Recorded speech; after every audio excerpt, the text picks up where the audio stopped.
Bismillahirrahmanirrahim. Assalamualaikum warahmatullahi wabarakatuh. Waalaikumsalam warahmatullahi wabarakatuh.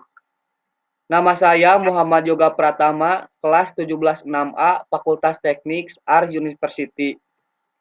Saya perwakilan dari kelompok 7 yang beranggotakan 3 orang, yaitu Muhammad Akbar, Taufik Agung Permana, dan saya sendiri. Kelompok kami akan mempresentasikan tentang memahami pentingnya IT Risk Management bagi perusahaan. Tugas mata kuliah keamanan dan penjaminan informasi atau disingkat KPI dengan dosen pengampu Bapak Abdurrahman Fauji. Untuk materi pertama akan dijelaskan oleh Saudara Taufik Agung Permana. Untuk waktu dan tempat saya persilahkan. Terima kasih.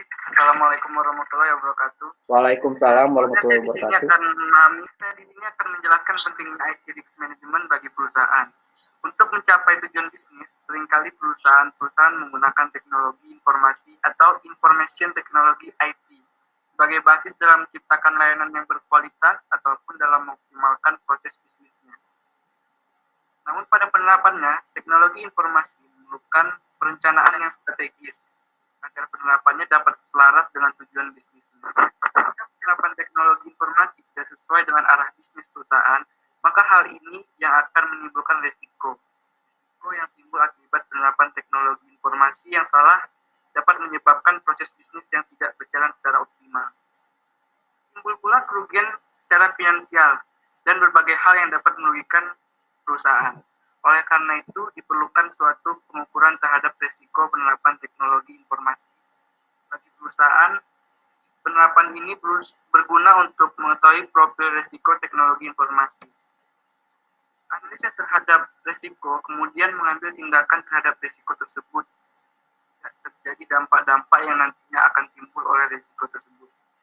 Manajemen risiko teknologi informasi merupakan suatu proses identifikasi kerentanan ancaman terhadap sumber daya informasi yang digunakan oleh sebuah perusahaan atau organisasi yang dilakukan oleh manajer IT untuk mencapai tujuan bisnis, mengurangi risiko dan menyeimbangkan pengeluaran dalam mencapai keuntungan melindungi teknologi informasi.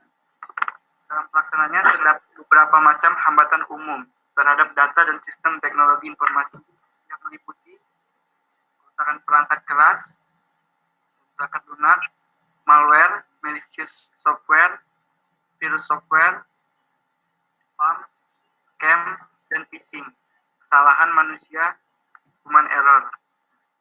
Terima kasih. Wassalamualaikum warahmatullahi wabarakatuh. Terima kasih untuk Saudara Taufik Agung Permana. Oke, untuk materi selanjutnya akan dijelaskan oleh Saudara Muhammad Akbar. Waktu dan tempat saya persilahkan. Ya. Assalamualaikum warahmatullahi wabarakatuh. Waalaikumsalam warahmatullahi wabarakatuh. Jadi di sini selain hambatan umum tersebut dalam IT Risk Management juga mengelola hambatan kriminal terhadap teknologi informasi suatu perusahaan antara lain yaitu hacker, yaitu orang-orang yang secara tidak berusaha untuk menerobos masuk ke dalam sistem komputer.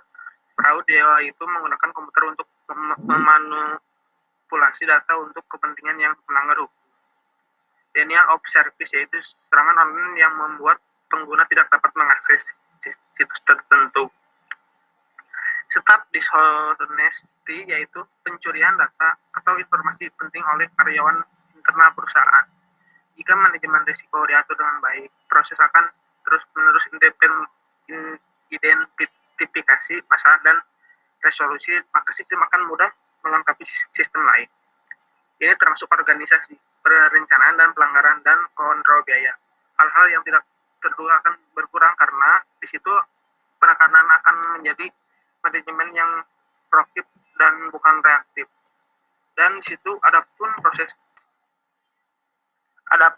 dari manajemen risiko IT yaitu satu, mengidentifikasi risiko perusahaan, mengungkap, mengenali dan menggambar risiko yang mungkin mempengaruhi proyek.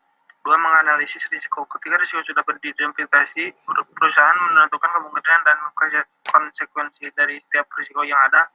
Perusahaan lalu mengembangkan sebuah pemahaman tentang risiko-risiko dan potensi untuk mempengaruhi tujuan dan sasaran proyek. Tiga, mengevaluasi risiko. Perusahaan mengevaluasi risiko dengan menentukan besarnya risiko yang merupakan kombinasi keputusan apakah risiko itu dapat diterima atau tidak. 4. Memantau dan mempertimbangkan risiko. Ini adalah proses di mana perusahaan memantau setiap risiko yang ada. Alasan utama mengapa suatu perusahaan tidak perlu untuk menerapkan proses manajemen risiko adalah untuk mendukung misi perusahaan dan melindungi aset dari perusahaan. Pada ayat manajemen, erat kaitnya dengan bagaimana implementasi security pada suatu perusahaan sehingga diperlukan pemahaman tentang proses bisnis organisasi dan kemungkinan risiko yang berdampak pada proses bisnis tersebut. Risk management akan sangat membantu manajemen perusahaan menyeimbangkan antara dampak dari risk dan cost yang dibutuhkan untuk meminimalisir risiko tersebut. Oke, saya kembalikan kepada moderator Yoga Pratama. Terima kasih untuk saudara Taufik, Agung Permana, dan Muhammad Akbar atas penjelasannya. Baik, saya akhiri presentasi kali ini. Mohon maaf apabila ada kesalahan kata.